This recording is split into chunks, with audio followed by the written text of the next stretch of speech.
예, 성탄절이 다가오는데 코로나 이후로 이 성탄절이 그냥 조용히 지나가서 있는지 없는지 이렇게 모르는 것 같기도 합니다. 감사하게도 우리 목사님 수고하셔서 우리 인터넷에 그 묵상이 매일 올라가고 있는데 다른 것보다도 그 찬송을 매번 바꿔가지고 저희들이 찬송할 날이 별로 없는데 좋은 찬송들을 매일 하나씩 바꿔서 여러분 그 들어가 보시면 매일매일 그 찬송 듣는 것만으로도 은혜가 됩니다. 또 우리 앞에 장식해 주셔가지고 매주일 초를 하나씩 해서 오늘이 이제 초 4개가 다 점화가 되었습니다. 최근에 나온 영화 가운데 Unforgivable, 이 단어가 좀 어렵더라고요. Forgive에 법을 붙이고 붙여가지고 Unforgivable이라는 용서받을 수 없는 자, 뭐 이런 뜻인가요? 용서받을 수 없는 뭐 이렇게 되어 있는 영화입니다. 여성 영화이고요. 두 자매 사이에 있었던 얘기입니다. 영화를 보신 게 제일 좋고요. 제가 스포일하니까 자세한 건 얘기 안 드리고, 부모님이 세상을 떠나면서 여동생을 남기고 떠난 거예요. 그래서 언니가 이제 여동생을 데리고 이제 사는데 그 집이 이제 넘어간 거예요. 아마 이제 가세가 기우니까 넘어가는데 그 집에서 쫓겨나게 되니까 이제 안 나가려고 하다가 사고가 나요. 그래서 그 사태를 이제 지켜보러 왔던 보안관이 총에 맞아서 죽죠. 그래서 이제 언니는 이제 보안관을 죽인 혐의로 20년을 복역합니다. 20년 만에 교도소에서 나와서 동생을 찾아가는 내용이 담긴 영화입니다. 동생은 이제 아주 어릴 때이기 때문에 기억도 없죠. 그래서 입양이 돼서 집으로 갔어요. 다른 잘 사는 집으로 갔어요. 그러니 그 부모들은 양부모들은 이제 안 만났으면 하는 거고 교도소에서 나온 범죄자 아무리 언니라도 만나고 싶지 않은 거죠. 그런 과정에서 여러 가지 일이 벌어지고 맨 마지막에 이제 결국은 동생을 만나게 되는데 말도 없어요. 맨 마지막에 포옹을 하면서 끝납니다. 언니가 하고 싶은 얘기는 사랑한다는 말이었고 그리고 걱정하지 마라 이런 내용이었는데 그 어려운 방해와 험난한 과정을 이기고 서로 극적인 포옹을 하게 됩니다. 아무 말이 없고 서로를 이해하기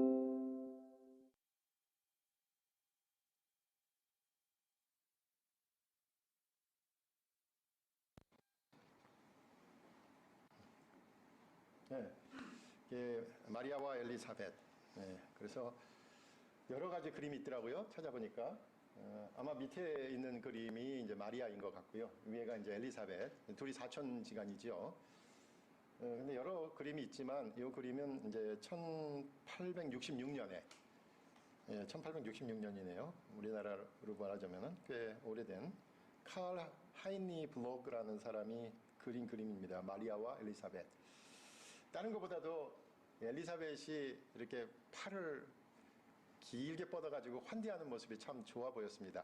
대개는 이 그림이 중세에도 많이 그려졌던 그림이긴 하지만 이 그림이 그 마리아가 이제 아마 성모 마리아를 생각했겠죠. 그래서 이제 엘리사벳이 사촌 언니임에도 불구하고 무릎을 꿇고서 마리아를 영접하는 장면이 꽤 많아요.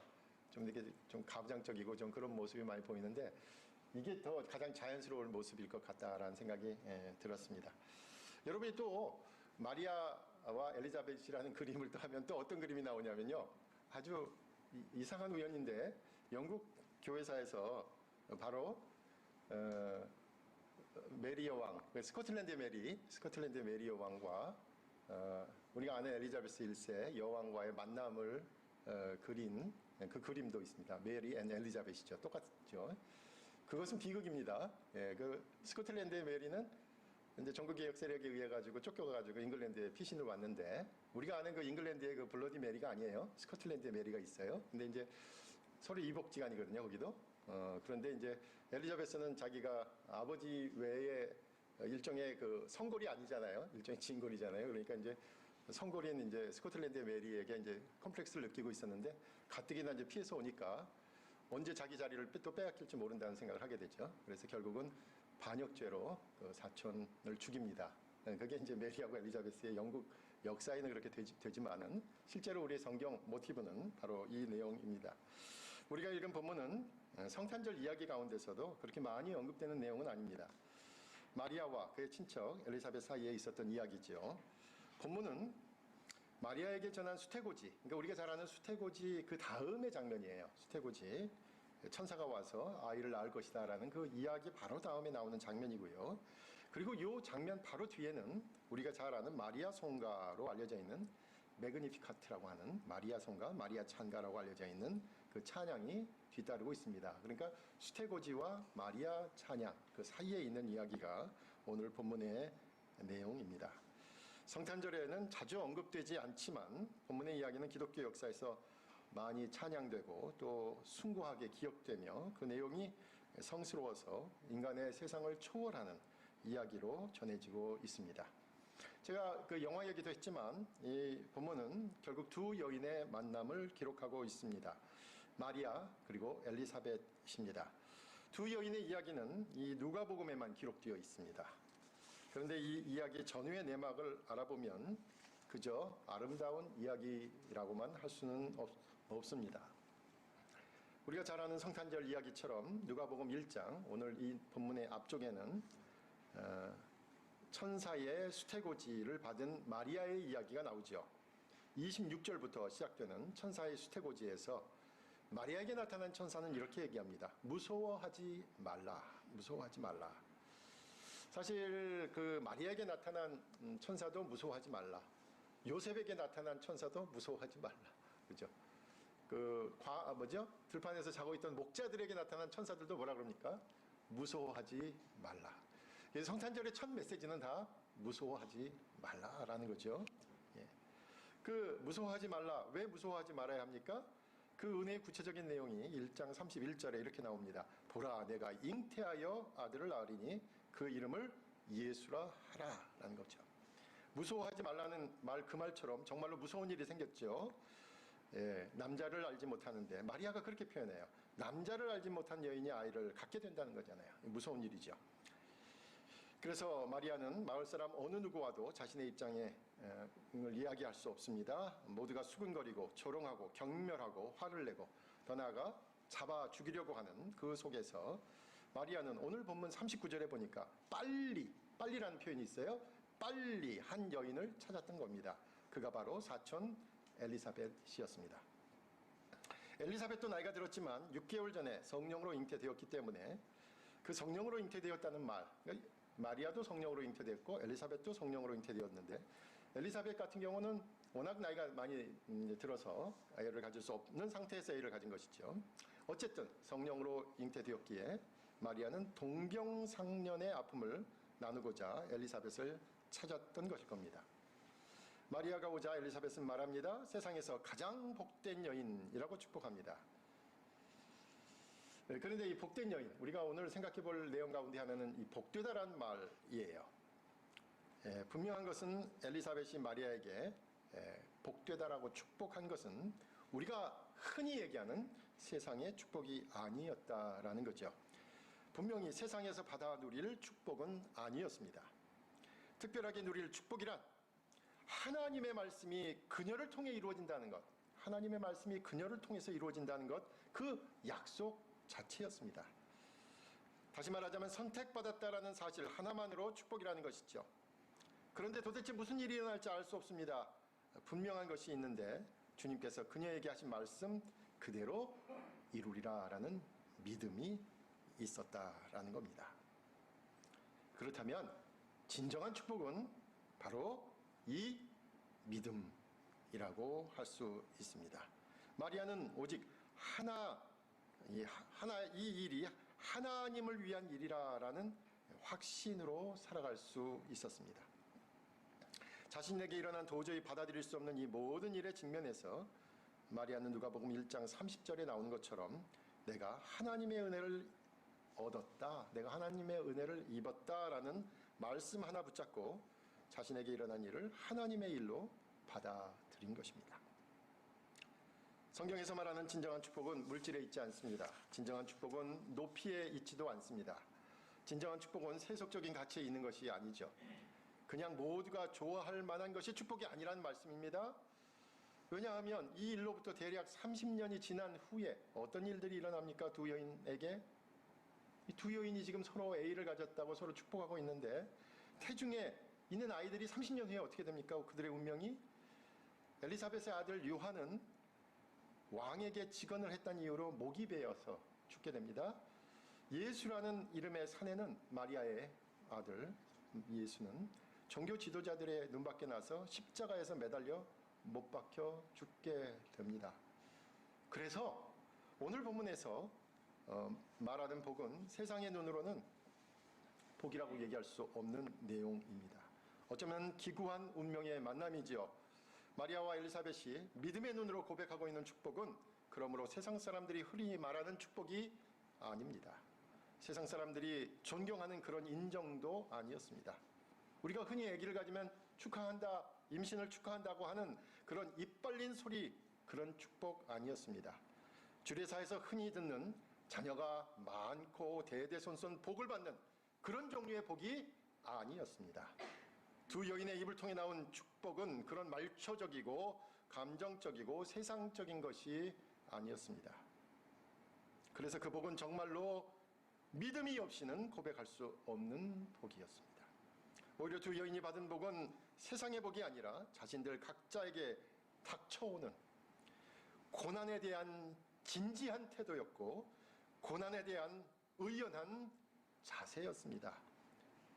그러므로 두 아이의 앞길에 무슨 일이 일어나더라도 하나님께서는 이미 구원을 이루셨음을 고백하는 믿음이었습니다.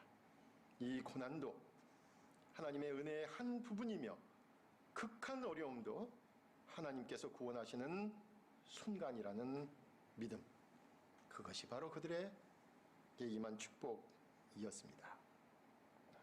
제가 말씀드린 것처럼 오늘 보면 바로 뒤에는 마리아 찬송이 뒤따라옵니다. 그런데 특별히 51절에서 55절까지는 구약 사무엘상에 나오는 한나의 기도를 인용하고 있는 부분입니다. 우리가 한나의 이야기는 바로 사무엘의 엄마 아닙니까? 거기도 아기와 관련이 있죠. 아기를 갖지 못하는 한나의 기도의 내용입니다. 엘가나라는 사내가 있었고 남편입니다. 그리고 그 아내가 바로 한나였습니다. 한나에게는 아이가 없었죠. 너무나 슬퍼합니다. 그래서 남편 엘가나가 이렇게 위로했습니다. 한나여 어찌하여 울며 어찌하여 먹지 아니하며 어찌하여 그대의 마음이 슬프뇨. 내가 그대에게 10 아들보다 낫지 아니하뇨. 이렇게 말하는 남편이 있는데도 불구하고 한나의 마음을 위로할 수 없었어요. 남편도 위로가 되지 않았습니다. 너무나 간절히 기도한 한나는 통곡하면서 서원하며 기도합니다. 아이를 얻기 위해 성전에서 밤새 기도하죠. 성전에서 얼마나 애통하며 기도했는지 그 옆에 있었던 엘리 제사장이 볼 때 뭐라 그럽니까? 술 취한 사람 같았다라고 얘기합니다. 그렇게 얻은 아이가 바로 이스라엘의 가장 흠없는 지도자로 알려져 있는 마지막 사사 바로 사무엘이었습니다. 바로 이 한나가 했던 그 기도, 그 내용은 사무엘상 2장 1절에서 10절에 하나님께 찬양의 기도를 이렇게 드립니다. 여호와는 죽이기도 하시고 살리기도 하시며 음부에 내리기도 하시고 올리기도 하시는도다. 여호와는 가난하게도 하시고 부하게도 하시며 낮추기도 하시고 높이기도 하시는도다. 이 본문이 누가복음 1장 51절에서 53절 이렇게 봤습니다. 마리아 찬송 가운데 그의 팔로 힘을 보이사 마음의 생각이 교만한 자들을 흩으셨고 권세 있는 자를 그 위에 내리치셨으며 비천한 자를 높이셨고 줄이는 자를 좋은 곳으로 배불리셨으며 부자는 빈손으로 보내셨도다. 내용은 이런 거죠. 모든 것이 하나님의 손에 달려있다라는 거죠. 세상 일에는 신적인 반전이 있다라는 고백입니다. 끝없이 밑으로 떨어지는 것 같은 세상의 일들 가운데 다시 회복하는 일이 있다는 것입니다. 세상에서 가장 불행한 순간이 어쩌면 가장 고귀한 순간일 수 있다는 것입니다. 하나님이 살아계신다면 절대로 이럴 수는 없다라는 그 생각하는 그 순간에 하나님이 함께 하신다라는 사실입니다. 그렇다면 바로 이 마리아의 찬송은 구약의 한나의 기도가 마리아와 엘리사벳의 그 아이들을 통해서 이루어졌다라고 고백하는 것입니다. 구약에서 아이를 갖기 원했던 한나의 기도가 누가복음에서 마리아와 엘리사벳을 통해서 이루어졌다라는 고백이지요. 실제로는 어땠습니까? 이제 아이를 막 가졌을 뿐이에요. 아직 낳지도 않았고요. 이제 아이들이 아직 태어나지도 않았는데, 그런데 두 여인은 믿음을 통해 보고 있습니다. 두 아이를 통해 세상에서 이러한 반전의 소식, 고난 속에서 그 정반대의 일이 이루어지고 있다라고 말하고 있습니다. 이 여인들 고백에 나중에 남편 사가랴가, 엘리사벳의 남편 사가랴가 68절에서 69절에서 그도 이렇게 예언합니다. 찬송하리로다 주 이스라엘의 하나님이여 그 백성을 돌아보사 속량하시며 우리를 위하여 구원의 뿔을 그 종 다윗의 집에 일으키셨으니 라고 이야기합니다. 말씀드린 것처럼 제가 인용한 본문들은 모두가 다 과거형으로 적혀 있습니다. 사가랴의 예언도 과거형으로 적혀 있습니다. 두 여인의 고백도 과거형으로 적혀 있습니다. 아직 이루어지지도 않은 일이에요. 세상의 눈으로는 시작도 되지 않은 일을 이 믿음의 눈으로 보는 이들에게는 이미 이루어졌다라고 보고 있죠. 하나님께서 이미 이를 이루셨다라고 고백하고 있습니다. 아들을 통해 이룰 일의 완성이 그들의 눈에는 그려지고 있습니다. 이것이 믿음입니다. 그리고 이 믿음이 진정한 복입니다. 아침마다 큐티를 전해주는 분이 있는데 오늘 누가복음 1장 54절의 말씀 인용하셨더라고요. 그 종 이스라엘을 도우사 긍휼히 여기시며 기억하시되, 기억하는 것, 하나님의 긍휼과 기억하심, 이것이 바로 이루어지는 것이다 라는 그 고백, 이것이 결국 믿음이라는 것이죠. 전혀 그렇지 않은 상황, 아직 아이를 낳지도 않았어요. 그런데 이루어졌다라고 하는 그 고백이 바로 귀한 믿음이고 그 믿음이 바로 복된 것이다 라는 사실입니다. 마리아와 엘리사벳의 마음은 어쩌면 자녀의 문제로 밤잠을 설치는 경험이 있는 우리 어머니들의 마음일 것입니다. 어느 훌쩍 커버린 자녀들을 보면서 언젠가 부모 마음 이해할 거야 라고 속으로 믿고 또 믿고 속도라도 믿으려는 부모의 마음일 겁니다. 그렇게 기다리고 기다리는데도 여전히 실수와 시행착오를 겪는 자녀를 바라보는 부모의 마음일 것입니다. 사랑하는 이의 가정을 꾸몄지만 성격 문제인지 재정 문제인지 너무도 답답한 문제로 갈등하고 고민하고 눈물을 흘리고 나서도 다시 한번 사랑하려고 큰 가슴을 벌리는 그런 여인의 마음일 것입니다. 떨어지고 또 떨어지지만 그래서 큰 아픔과 좌절이 있지만 하나님께서 나를 필요로 하는 곳에 꼭 보내실 것이라는 그 확신 하나만으로 오늘도 다시 한번 이력서를 고쳐 쓰는 우리 청년들의 마음일 것입니다. 이제 살만해졌다는 생각은 들지만 어린 시절 처녀적에 가지고 있던 꿈과 재능과 직장을 남편과 자녀와 가정을 위해 접어야만 했지만 때가 되면 나도 무엇인가 할 수 있을 것이라는 기대와 소망을 안고 사는, 이제는 그 곱던 이름이 아니라 이 풍진 세상에 억척까지 살아남은 아줌마라고만 기억되는 중년의 여인들의 마음일 것입니다. 이제는 더 좋아질 것이라고 생각했는데 또 다른 변이로 우리의 발목을 잡는 상황에서 언제까지 더 견디고 참여해야 하는지 안타깝게 애쓰는 우리의 의료진들과 또 이를 견뎌내는 우리 모든 사람들의 마음일 것입니다. 시시각각 다가오는 확진자 소식이 우리 코앞까지 온 것 같아요. 고난은 누구에게나 옵니다. 이른바 세상에서 성공한 사람들에게도 오지요. 믿는 이들이나 믿지 않는 이들 모두에게 옵니다. 그런데 이게 어려움이 닥치면 그 어려움 때문에 우리는 왜라고 묻지요. 왜 이런 고난이 나에게만 옵니까? 왜 이 일이 나에게만 벌어집니까? 왜 우리 집에만 이런 일이 있습니까? 왜 내 주위에만 이런 일이 있습니까? 그런데 하나님께서는 그 이유를 대답하지 않으시죠. 어쩌면 그 이유를 알면 우리는 더 비참해질지도 모릅니다. 더 견딜 수 없어질지도 모르고 더 초라해질지도 모릅니다. 이 정도밖에 되지 않는 인간이었음을 알기에 더 견딜 수 없어질 것입니다. 그러므로 우리가 이 어려움과 고난을 맞을 때 그 이유를 물어야 되는 것은 아닐 것입니다. 어려움은 어떤 찾을 수 있는 원인에 있는 것이 아니라 어쩌면 우리의 믿음과 관련되어 있는 것이다 라는 생각을 하게 됩니다. 많이 인용하는 욥을 한번 생각해 보세요. 무슨 특별한 이유가 있어서 욥에게 재산과 자녀와 건강으로 그 어려움을 겪었던 것은 아니지요. 도대체 이 어려움은 우리에게 무엇을 이야기하는 것일까요? 분명한 것 한 가지는 있습니다. 이 어려움을 통해서 저와 여러분이 변한다는 사실입니다. 바뀐다는 거죠. 새로워질 수 있습니다. 분명히 고난을 받고 난 이후에 바뀌게 되는 것이 있습니다.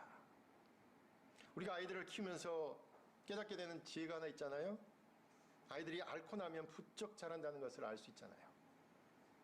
그래서 많이 알았기 때문에, 깊이 상처를 받았기 때문에, 오래 아픔을 겪었기 때문에 자신에게 이루어진 일들을 생각할 수 있다면, 자기가 변한 것을 발견할 수 있다면, 또 그 일로 인해서 변화를 추구한다면 정말로 성숙한 신앙이다라고 생각합니다. 이제 우리가 아무것도 할 수 없을 때, 그때 하나님께서 먼저 손을 내미셨다는 것, 그리고 그분이 우리를 위해 오셨다는 것, 가장 비참한 상황에 있는 우리를 위해 주님이 우리 가운데 직접 오셨다는 이야기, 이것이 바로 성탄절의 메시지입니다. 그리고 또 하나가 있습니다. 내가 할 수 없는 것이 있다는 것, 내가 아무리 노력해도 안 되는 것이 있다는 것, 내가 아무리 애를 써도 세상에서는 실패할 수 있다는 겁니다. 그러나 이것이 끝이 아니라는 것을 다시 깨닫게 되죠. 다시 일어설 수 있는 것입니다. 오늘 본문은 바로 그 믿음으로 어려움과 고난과 역경 너머로 삶을 살아냈던 두 여인의 이야기를 전하고 있는 것입니다. 예, 교회 역사를 보면 여인들은 아주 부정적인 대상으로 이해가 됐어요. 제가 오늘 하는 이야기는 아마 여성신학 하시는 분들은 되게 안 좋아할 이야기일지도 모릅니다. 왜? 그럴듯하게 쓴 이야기이기 때문에 그래요. 요즘은 여성들에 대해서 그럴듯하게 쓰면 더 안 돼요. 아예 그냥 객관적으로 봐야 되는데. 근데 저는 그럴듯하게 한번 써봤습니다. 하와를 통해 죄가 들어왔기에 교회의 미술에는 뱀의 얼굴을 여인의 얼굴로 그리기도 했습니다. 그런데 그렇게 여인에 대한 부정적인 이미지 속에서 여인에 대한 긍정적인 이미지가 생겨나기 시작했습니다. 교회가 남성 위주의 삭막하고 정의 없고 무자비한 갈등의 장으로 변하는 것을 막는 역할을 하는 것이 있었는데, 그것이 바로 예수님의 어머니 마리아가 가지고 있었던 역할입니다. 중세에는 신성화되기도 했지만, 또 중세에 또 있죠. 똑똑하고 정직하고 바른 말 하는 여인들 다 어떻게 됐습니까? 중세에는 다 마녀로 몰려서 죽었죠. 그런데 모든 이들의 어머니로서의 마리아의 모습이 있었기에 여인들의 위치를 인정받을 수 있었을 겁니다. 근대로 넘어오면서 기독교 미술에서 마리아는 높은 곳이 아니라 이제는 아래로 낮은 곳으로 내려오게 됩니다. 그래서 아마 이 그림도 마리아가 위쪽에 있지 않고 아래쪽에 있는 것 같아요. 저는 그래서 이 그림이 더 좋다라는 생각을 하게 되었습니다. 중세 한참 때는 하늘나라의 여왕처럼 천사들에 둘러싸이고 모든 성인들의 경배를 받는 권자의 마리아는 황금색을 배경으로 하고 있었습니다. 그런데 근대에 들어오면서 보통 사람들이 거주하는 실내 바닥에 앉아요 아이에게 젖을 먹이는 어머니로 겸손한 마리아가 되었습니다. 그때는 신의 어머니였는데 지금은 인간의 어머니로 바뀌게 된 것입니다. 우연히 카톨릭 방송을 보다가 어렸을 때 본 기억이 있는 그런 영화를, 흑백 영화를 하나 싹 봤어요. 아마 여러분들도 그 기억이 나실 거예요. 그 제목은 마리셀리노의 기적이라는 것입니다. 예, 또 원제는 이렇게 되더라고요. 빵과 포도주의 마리셀리노라는, 프랑스 전쟁으로 황폐화된 스페인 시골에 있는 한 가난한 수도원에 고아 아이가 맡겨져요. 가난 아이가 마리셀리노, 남자들 수도사들밖에 없는 남자 수도사들 사이에서 자라요. 이제 어떻게 자랐는지 장난꾸러기가 됐죠. 6살이 됐는데 처음으로 6살에 엄마가 있다라는, 세상에는 엄마라는 게 있구나라는 것을 이 아이가 아는 거예요. 예. 자기는 남자들 틈에서 자랐으니까 엄마를 보고 싶은 거죠. 그러다 그 수도원 다락에 있는 예수님 십자가상에서 그 예수님이 배고파 하시는 것 같아 빵을 주고 포도주 갖다 주고 하다가 예수님하고 친해졌어요. 그런 내용의 이야기예요. 엄마에 대해서 물어보는 거예요. 엄마가 어디 있냐고. 예수님이 그래요. 하늘나라 천국에 있다. 그러면서 하는 말이 가슴을 후벼 파더라고요. 모든 엄마는 하늘에 있단다. 그런데 그 말이 그렇지, 모든 엄마는 하늘에 있구나. 다음 주에 어디선가 하는 것 같더라고요. 한번 여러분 보세요. 마리셀르네의 기적. 흑백 영화고 짧습니다. 아주 짧은데. 정말 우리가 주님을 만난다는 것은 어떤 의미일까? 이 아이와 같이 그렇게 순수할 수 있을까? 그 절망의 순간에 암흑의 시대에도 마리아의 이야기는 모든 이들에게 희망을 주었습니다. 우리를 돕는 자상하고 깊이 있고 우리가 기도할 수 없을 때조차 우리를 위해 기도하시는 성령님. 때로는 성령님을 여성형으로 받았어요. 성령님을 대표하시는 것처럼 중첩되기도 했죠. 험난한 인생사에서 고난이 와서 모든 것을 다 내어주고라도 자신의 사랑을 반드시 보이고야만은 그 여인의 끈기와 인내와 강인함을 마리아를 통해서 우리 교회는 기억했습니다. 오늘 본문은 바로 그 마리아와 엘리사벳의 믿음에 주목하라라고 가르치고 있습니다. 세상의 그 어떤 이들도 이해할 수 없는 여인들의 그 감수성으로 서로에게 의지가 되는 그런 만남이 우리 안에서 많아져야 되겠죠. 우리 교회 안에서 절대 다수를 차지하는 여인들의 만남 속에서 시기와 질투와 분쟁의 소문이 아니라 처녀가 애를 갖고 찾아와도 나이가 들어 아이를 가져 고개를 못 들어도 또는 이제까지 우리가 생각하는 것과는 전혀 다른 그런 삶을 살 수 있는 사람이 우리 가운데 와도 같이 눈물을 흘리며 생명에 대한 경외와 축복을 할 수 있는 마리아와 엘리사벳의 그 만남이 우리 안에 있어야 할 것입니다. 험난한 세상, 도저히 예측할 수 없고 또 우리 모두가 겪을 수밖에 없는 고난과 어려움에서 더욱 서로를 의지하고 서로를 축복할 수 있고 더 기다려줄 수 있는, 저는 엘리사벳의 저 팔이 요즘 그 환대, hospitality의 의미에도 많이 맞다라는 생각을 하게 됩니다. 우리 교회는 여성인 신부라고 고백하지요. 그러므로 우리 교회의 모든 남성들도 이러한 여성들의 감수성을 배워야 할 것입니다. 들어줄 수 있고 기다려줄 수 있고 누구라도 환대할 수 있고 그리고 격려할 수 있으며 그런 만남이 우리 모두에게 일어나야 하겠습니다. 여인들이 서로 보듬어 안는 이러한 사랑의 지혜가 바로 우리에게 필요한 것입니다. 가만 생각해 보니까 성탄절의 진정한 소식은 바로 기쁨이죠. 기쁨. 온 사방에서 전혀 기뻐할 수 없는 소식만이 들려오지만 우리 안에 직접 오신 그분을 발견할 수 있다면, 그리고 그분을 만날 수 있다면, 그리고 다시 한번 그분과 함께 삶을 살아낼 수 있다면 그것이 지금 우리에게 필요한 것입니다. 다시 또 절망의 소식만이 전해지는 이번 성탄절에는 특별히 마리아와 엘리사벳의 세상을 뒤집어보는 반전의 신앙을 가지고 들려오는 암울한 이야기들 속에서 주님이 우리 가운데 계시는 것을 발견하고 기뻐할 수 있으면 좋겠습니다. 그리고 우리에게 맡겨진 삶을 새로운 모습으로, 새로운 각오로, 새로운 자세로 받아들여 마주해서 나가는 우리 모두가 되시길 간절히 부탁드립니다. 기도하겠습니다.